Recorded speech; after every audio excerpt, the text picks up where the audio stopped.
proses untuk membuat janji temu nih ketika misalnya ingin ikut konseling?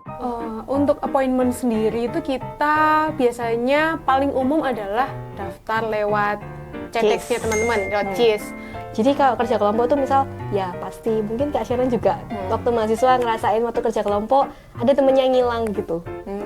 Ada temennya yang kerja cuman muncul di terakhir-terakhir waktu mau pengumpulan. Hai UC People, Kalian mahasiswa dua narasumber. Halo UC People, kembali lagi di Tanya-Tanya Welfare. Oke, sebelum itu aku akan memperkenalkan diri terlebih dahulu sebagai moderator. Perkenalkan, nama saya Sherda Gina, saya dari jurusan Psikologi angkatan 2020. Jadi sudah menjadi alumni, cuman belum wisuda gitu ya. Oke, di sini kita juga sudah ada dua pembicara kita. Boleh memperkenalkan diri terlebih dahulu? Siapa dulu? Mungkin dari ya, boleh. Ya, halo UC People, perkenalkan nama aku Stefani Livia, aku dari divisi welfare-nya kemahasiswaan. Teman-teman bisa manggil aku Kak Livi aja, jangan pakai Bu karena saya masih muda. Gitu. Oke, halo UC People, perkenalkan aku Rosa Bani. Teman-teman bisa panggil aku Kak Bani karena ya masih muda juga, jadi jangan dipanggil ibu-ibu. Oke, jadi di sini kita ada dua narasumber kita gitu ya. Yang pertama ada Celivi dan juga Kak Bani. Nah, tadi sempat disinggung sedikit nih tentang dari divisi welfare di kemahasiswaan. Boleh disebutin dulu nggak sih atau dijelasin sedikit gitu ya, kira-kira welfare ini apa? Welfare itu apa? Welfare itu adalah terlalu kayak dosen banget ya kalau kayak gitu. Ya, welfare itu adalah jadi gini, teman-teman. Di dalam kemahasiswaannya UC itu kita punya 3 bidang, organisasi, kompetisi, dan welfare. Nah, di welfare ini itu kita memberikan layanan-layanan yang untuk tujuannya untuk meningkatkan kesejahteraan mentalnya, mental aja mentalnya mahasiswa kayak gitu. Jadi layanan kita ada konseling, ada mentoring, dan ada pengembangan untuk beasiswa seperti itu. Oke, jadi divisi welfare ini salah satu divisi yang tentang kesejahteraan mahasiswa gitu ya. Nah, khususnya hari ini gitu ya, kita mau berfokus juga bahas di salah satu bidang yang juga kakak-kakak welfare ini pro kan apa ya, kayak kakak-kakak welfare ini bisa apa ya, kayak bisa bisa apa, expertise. Expert di bidang itu salah satunya adalah konseling kayak gitu. Nah, kira-kira kan di Universitas Ciputra ini juga menyediakan layanan konseling kayak gitu untuk mahasiswa, di mana hal ini itu juga dikelola yang seperti kita tahu juga di bidang kemahasiswaan. Mungkin kakak-kakak di sini bisa memberitahu kita gitu ya, selama ini di SA itu menyediakan jasa konseling, betul? Ke mahasiswa? Betul. Layanan konseling di kita ini gratis ya teman-teman. Jadi teman-teman jangan ragu untuk konseling ke SA. Gitu. Oke. Mungkin buat teman-teman UC People yang belum tahu gitu ya, kira-kira proses untuk membuat janji temu nih ketika misalnya ingin ikut konseling dengan Kak Bani atau Celivi gitu, bagaimana sih caranya kita bisa melakukan janji temu? Untuk appointment sendiri itu kita biasanya paling umum adalah daftar lewat chatextnya teman-teman, lewat JIS. Nanti di situ teman-teman bisa langsung appointment, silahkan pilih sendiri jadwalnya, jamnya, konselornya. Untuk sementara masih kami berdua dan kami akan mengembangkan itu lagi. Teman-teman boleh pilih Celivi ataupun aku, dan situ ada ruangannya, jamnya, dan juga kira-kira gambaran permasalahannya apa sih biar kita nih tahu nih. Nanti teman-teman akan cerita tentang apa. Nah, teman-teman jangan ragu kalau mendaftar lewat JIS itu akan diketahui banyak orang. Karena kan kebanyakan takut ya. Nah, itu tenang. Yang akan bisa mengakses data teman-teman di konseling itu hanya konselor yang in charge di teman-teman aja. Konselor yang dipilih teman-teman. Konselor yang dipilih. Oh iya, sedikit tambahan. Konselingnya kita itu bisa online, bisa offline ya teman-teman. Tadi kan dijelasin kalau offline di ruang ada pilihan ruangan, kalau online otomatis nanti ada booking Zoom-nya. Kayak gitu. Oke, jadi meskipun nih misalnya saya gitu ya melakukan konseling dengan Celivi, berarti data saya hanya bisa diakses oleh Celivi Tahu saja. aja. Jadi meskipun Kak Bani juga konselor di Student Affairs, tapi Kak Bani nggak bisa mengakses data Betul. janji temu yang saya buat dengan Celivi kayak gitu ya. Betul. Jadi perlu dipastikan kalau misalnya memang janji temu konseling ini datanya juga terjaga gitu ya, Betul konfidensial. sekali, betul. Oke, nah mungkin kita mulai dari pertanyaan yang agak ringan-ringan dulu gini ya. Yang bisa melakukan konseling ini biasanya siapa aja sih, Kak? Yang bisa. Ini secara Tentunya umum. Secara umum atau di UC? Kalau misalnya di UC, Oh, kalau di UC tentunya mahasiswa UC Yang aktif. yang aktif. Gitu. oke, berarti seluruh mahasiswa aktif yang ada di UC boleh menggunakan layanan konseling yang disediakan oleh Student Affairs gitu ya. Betul. Nah, sejauh ini nih biasanya permasalahan-permasalahan seperti apa yang bisa dikonselingkan oleh mahasiswa UC? Bisa dikonselingkan ya di garis bawahi. Semuanya sih sebetulnya. Ya, semuanya sih banyak ya, ragamnya macam-macam. Cuman kalau di mahasiswa sendiri, kebanyakan yang datang ke aku lebih tepatnya mungkin ya itu terkaitnya akademik, kesulitan, mungkin kebingungan untuk mengatur waktu, atau mungkin yang mepet sama itu juga relasi dengan pertemanan. Ini kan kondisinya baru ya, mungkin dari dulu SMA ke kuliah, masalah adaptasi. Mungkin juga ada yang kebingungan, sebenarnya bener nggak sih ini pathway yang aku pilih, tapi bukan terkait karir ya, tapi lebih ke bener nggak sih apa yang aku lakukan, bener nggak sih cara aku memberikan batasan ke pertemanan, batasan ke relasi, pasangan, pacar itu, gitu. Jadi sesi curhat dengan kami ini macam-macam ya. Kalau Kak Livi mungkin gimana? Oh, kalau di aku sih kurang lebih sama ya. Maksudnya lebih banyak ke akademik. Akademik itu memang yang paling sering ya kalau Paling di kita sering. gitu. Tapi bedanya kalau di aku tuh lebih banyak kaitannya biasanya sama relasi pertemanan. Kerja kelompok, teman-teman biasanya. Jadi kalau kerja kelompok tuh misal ya pasti mungkin Kak Sharon juga waktu mahasiswa ngerasain waktu kerja kelompok ada temennya yang ngilang gitu. Ada temennya yang kerja cuman muncul di terakhir-terakhir waktu mau pengumpulan. Ada yang di depan ya dalam tanda kutip agak ngebosi gitu, tapi habis itu hilang. Oke. Itu sering banget datang. Oke. Berarti lebih ke permasalahan yang akademik maupun non-akademik ya. Dan jangkauannya juga cukup luas gitu ya. Mungkin ada juga tentang relasi keluarga gitu. Apakah pernah juga? Ada, Kayak relasi lebih banyak pacaran sih. Iya, kalau ini ini pacaran sih biasanya. atau PDKT gitu. Relasi dengan keluarga, relasi dengan teman, relasi dengan pacar itu juga bisa dikonselingkan kayak gitu. Nah, kalau misalnya nih permasalahan lebih mendalam kayak kecemasan, stres atau lainnya, itu tuh bagaimana? Itu juga apakah pernah mengatasi atau memang bisa untuk dikonselingkan untuk permasalahan-permasalahan tersebut? Bisanya tentu bisa Pasti ya. bisa, pasti karena bisa. tadi bilang semuanya, Semuanya. bisa cerita. Karena konsepnya kalau di kami ini lebih ke psychological first aid ya, kayak P3K-nya psikologis gitu, secara psikologis tuh. Jadi apapun kami bisa.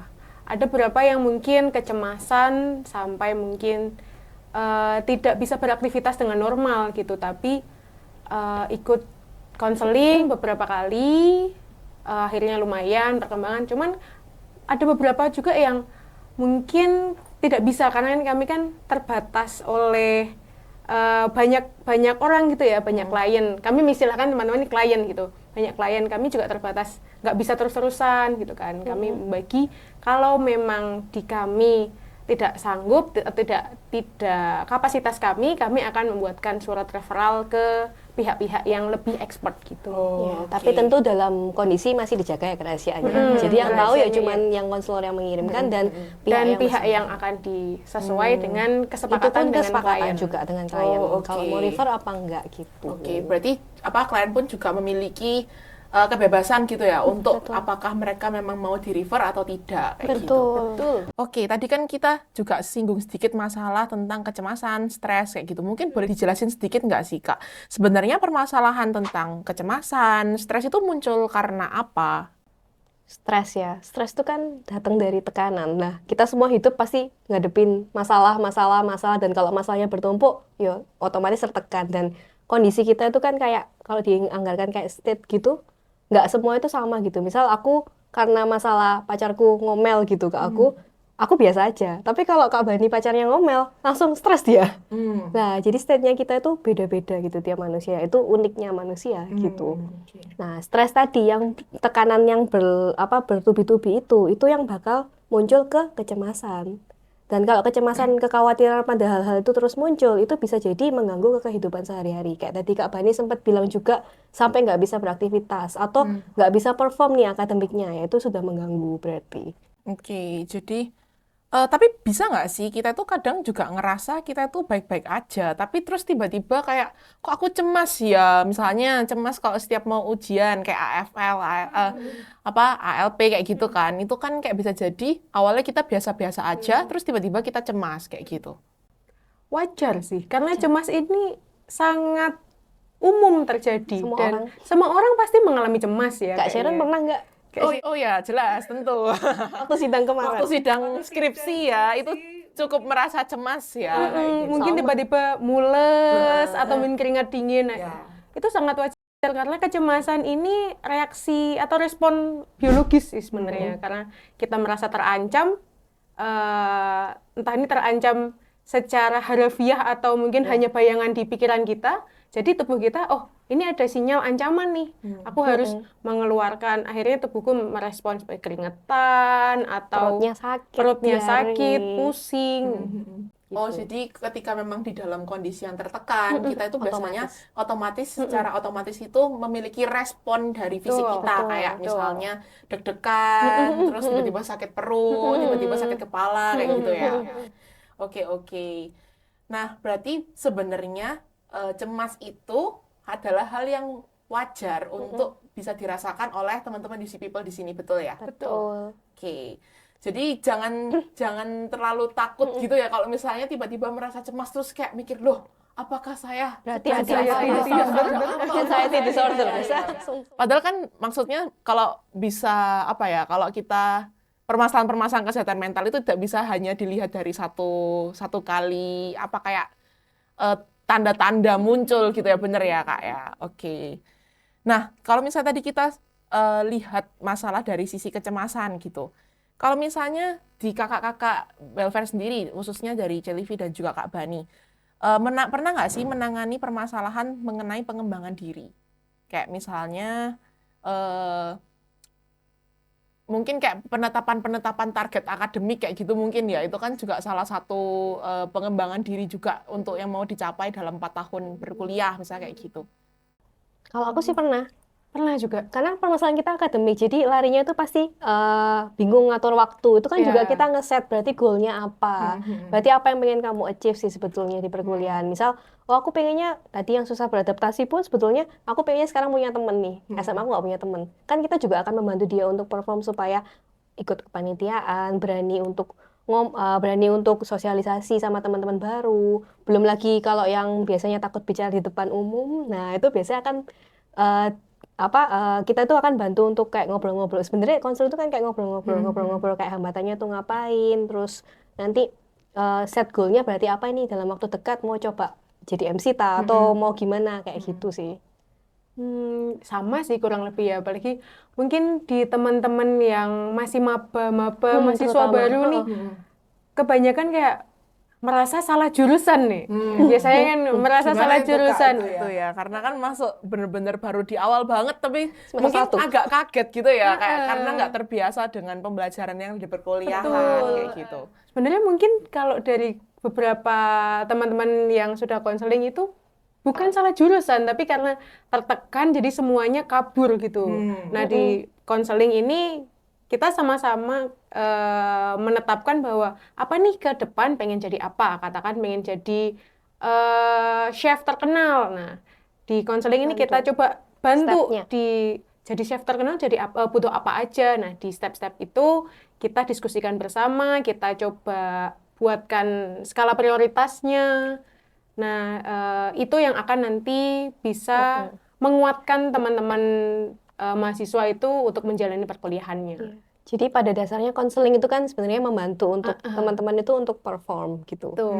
Untuk membantu mengembangkan diri lah sebetulnya. Oke.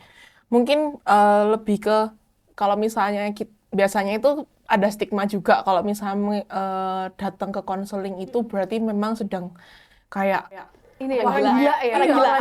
orang Bermasalah. gila, kita Orang bermasalah. nggak bermasalah dan lain. Padahal sebenarnya topik yang bisa dikonselingkan juga sebenarnya cukup banyak dan memang konseling ini fokusnya juga untuk bagaimana ya nanti ya ke depannya seperti apa kayak gitu, betul ya Kak ya? Iya.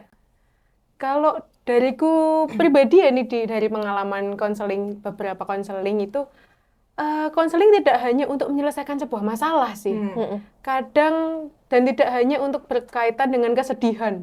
Iya, Kadang cuman butuh pertimbangan kira-kira keputusan yang akan kuambil ini tepat beneran enggak tepat ya? gitu. Untuk memilih sesuatu Memilih gitu. sesuatu, mendapatkan second opinion, iya.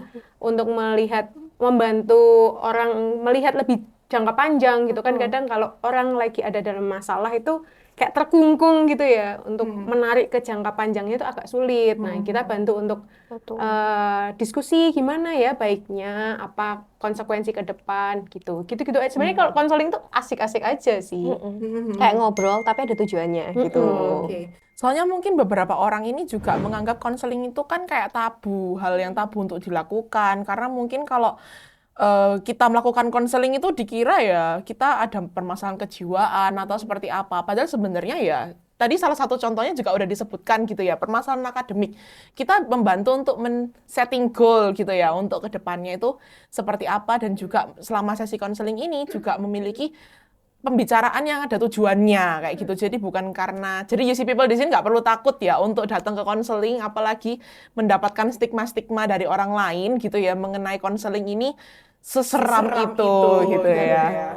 Harusnya gimana sih orang di sekitar kita itu menanggapi hal-hal seperti ini ketika kita tahu teman kita sedang melakukan konseling gitu. Terus bagaimana seharusnya kita bereaksi atau memang seharusnya kita lakukan sebagai temannya dia mungkin ya. Temennya si klien gitu. Temennya si klien.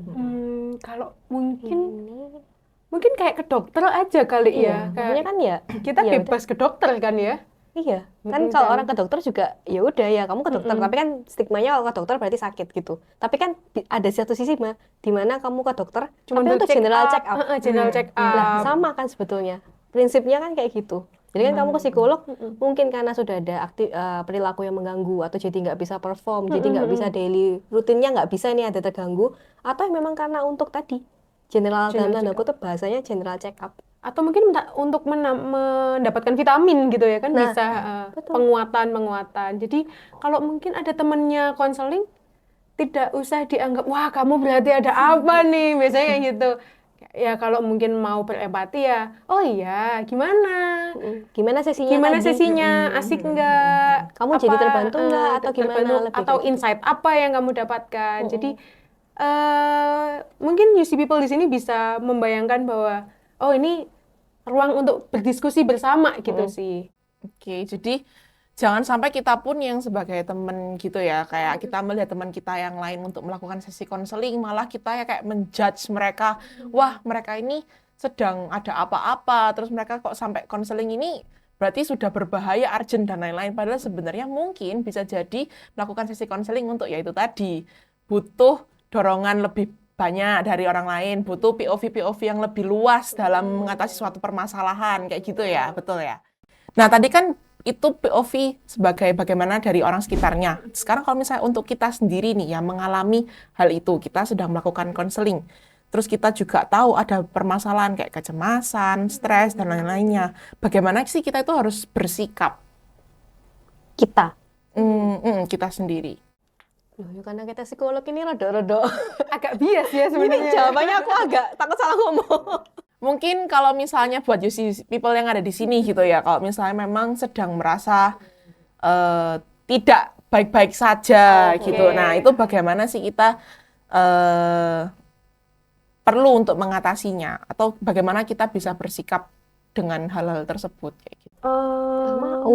Aware dulu ya. Aware dulu. Apa yang kita Diakui, pikirin, ya, apa yang dipikirin. Dipikirin dan dirasain sih, itu minimal 2 itu dulu. aware dulu. Jadi kayak aku sedang tidak baik-baik saja. Itu harus diakui sendiri gitu. Itu dulu yang pertama pasti. Itu berlaku untuk semuanya ya kayak gitu. Even kita pun Iya. iya kayak gitu ngelakuin yang dilakukan pertama kali tuh kayak gitu. Gitu. Boleh dijelasin nggak sih Kak tentang masalah tentang awareness tentang diri kita sendiri? Mungkin ada beberapa hal yang bisa diterapkan nih oleh UC People supaya kita tuh juga lebih aware dengan diri kita. Itu seperti apa? Mungkin yang pertama itu sudah mengganggu-kah di aktivitas kita harian? Misalnya yang awalnya setiap hari kita rutin bangun pagi nih. Rutin bangun pagi jam 7, ada kelas jam 7, kita selalu waktu. datang tepat waktu. Nah, suatu ketika bangun pagi aja udah malas-malesan.